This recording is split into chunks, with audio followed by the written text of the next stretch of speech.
You never know who's watching you. You never know who's watching, who's listening, who's really taking you in. I've said that before, and I'm going to say it again. And I just witnessed or I just experienced something that really drove that point home. As you guys know, and I've mentioned before, I recently took a trip, and it was a work related trip. So I went to the office, flew into the office, one of our locations, and, hung out with my department. We had a meeting and a little gathering with a little bit of food and a little bit of conversation and all this other stuff in addition to the work. I got to see a lot of old faces in person, back in person, because I work remotely, thank God, as well as I got to meet some new faces. Again, I've seen them on the screen, never got to meet them and do flesh to flesh contact. So it was good to see them as well.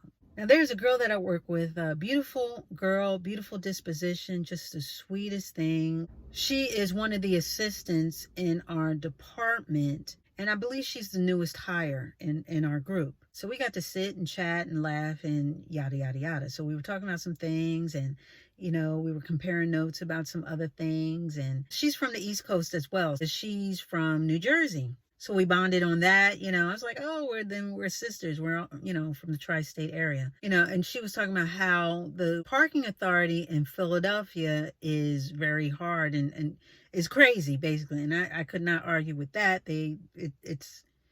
They're a monster. They are well known to be a pain in the butt. I mean, so much so that the show Parking Wars, the majority of those episodes were filmed in Philadelphia, just FYI. Anyway, we then got to talking about the work and basically how there have been some changes in the company, some employee changes. We were just talking about how we were surprised about this, and who left, and we couldn't believe this, and yada yada yada, and what's going on. We're talking about some of the other departments in the company, and just the different working experiences for the other assistants, and just the vibes in the other departments, and how it was a lot different than our experience as far as where we are.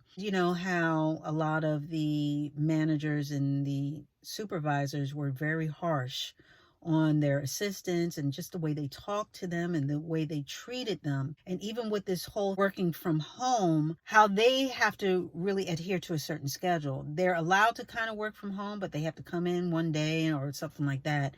And if they miss coming in or miss anything as far as work related things that are going on, they're sort of admonished. I shouldn't say they are admonished, but in a very passive aggressive way, like, well, if you were here, then you would know that such and such and yada, yada, yada. She even told me about one girl that ended up in tears because of the way her manager was talking to her. Stuff like this hits me because I don't like bullies, and there's a certain thing that I don't like people talking to me crazy.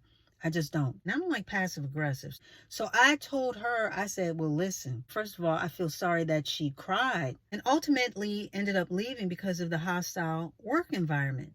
I feel sorry that she went through that. I had no idea it was that intense. I said, but you know what? I don't do passive aggressive, which I don't. I don't do passive aggressive. I said, and what she went through was emotional abuse. I'd rather you tell me what it is than try and tiptoe around what it isn't. You know what I mean? And this and that. And well, if you would just tell me what you need and what you expect so that I can deal with the truth and move on. And so when I told her this, she was like nodding her head and smiling. She said, you know what? I'm channeling you. I'm channeling you. I'm channeling everything that you're saying. And I said, word? No, I didn't say that. But I was just like, oh, okay. I'm just listening to her because I'm not thinking too much of what she's saying other than, I thought this was like a cosign. Like, yeah, I hear what you're saying. But she said, no, I am channeling you. And I want to tell you something. You may not remember and you may not know, but you have affected me in a way that I don't think you realize. So now I'm pausing. I'm like, wait a minute. What's going on? She said, yeah, I like the way you move. I like the way you move and the way you operate. And I'm telling you now, when I first got here, she said, you said something to me, and you may not remember, but you told me something that always stuck with me and I'll never forget. And yeah, that changed my perspective on a lot of things, and you helped me a lot. And so now she has gotten my undivided attention because I'm really trying to rack my brain like, what did I tell her? What did I say? And I was starting to think about the one conversation that we had, and that's when she continued on. She said, you gave me a tip, a pointer, and it was basically about boundaries. And now I know that if I don't want to do so, if I'm at my capacity and I can't give any more, then there's nothing else I can do. Then I'm allowed to set boundaries. And I got that from you. So I want to thank you for that, because that was really helpful. So I'm listening to her and I was taken aback, and I was just like, wow, that's amazing. I said, I appreciate you saying that. She said, yeah, I appreciate you. I love the way, she said, I like the way that you move. I like the way that you carry yourself. She said, I am taking it all in. And I just had to tell you that, yes, you have made an impact on me. And I had to tell you that I have to thank you for that. And I said, well, I want to thank you for saying that, because that just made my day. I appreciate you even mentioning that, you know. So again, I was taken aback, and it just made me think.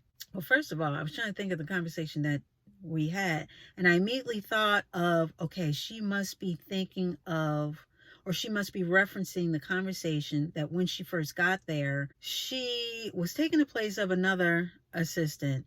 And there's a lot to do, you know, in this particular role, because she's like the head assistant, and she's taking over because somebody else is going to retire. So this person has a heavy load, and they're sort of sharing it with her.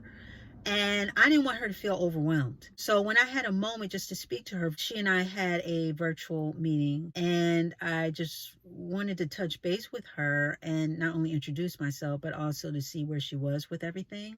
And she was just telling me, you know, when you first get hired, you just want to be open to everything. So she told me about some of the stuff that she had to do. And I said, well, listen, I know that you're here and that you're excited and this and that. I said, but I just want to let you know that if you don't want to do it, you don't have to do it, because that's not your duty. You can help her out, meaning this other person. You can help out and plug in and, you know, fill in the gaps and this and that. I said, but it's okay. If you don't want to do that, you don't have to do it, because that's not your job. I said, because sometimes, you know, the other person gets a little excited and she just passes on stuff.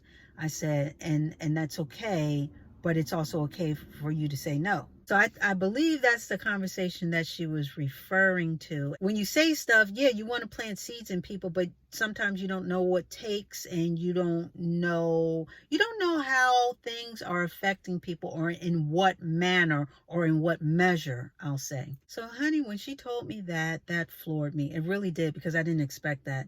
And I had to thank her for it. But again, it just reminds me that you just never know, as far as what you're putting out, what people are picking up.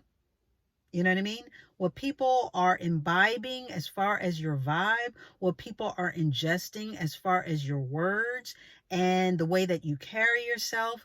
People are watching you. People are watching, and people are listening, and people are taking notes. And that's why I always say nobody's at their best all the time, but it's best to present your best as often as possible, especially in a setting where there is an audience. And let me tell you, there's always an audience. Even when you think you're by yourself, there's always an audience. There's always someone watching you. There's something to be said about someone of good character and just an overall good person, someone who's positive, who likes to deposit positivity in others. Again, nobody's happy all the time. Nobody's going to always say the right thing, but people are watching you, and you are going to be known by your stripes. You're going to be known by your character and the way that you carry yourself. And You never know what kind of impression you're going to leave along the way. You just never know. And you're not responsible for how other people take you in, but you are responsible for the messages that you are putting out. So I just wanted to come in here just really quickly with that little tidbit, with that little anecdote, as far as you just never know. People's peepers are on you. So don't get it twisted. You are an influencer whether you know it or not. People are watching. That's all I got to say. People are watching, so just watch what you're doing out here because people are watching. And with that, we are going to put a button on it.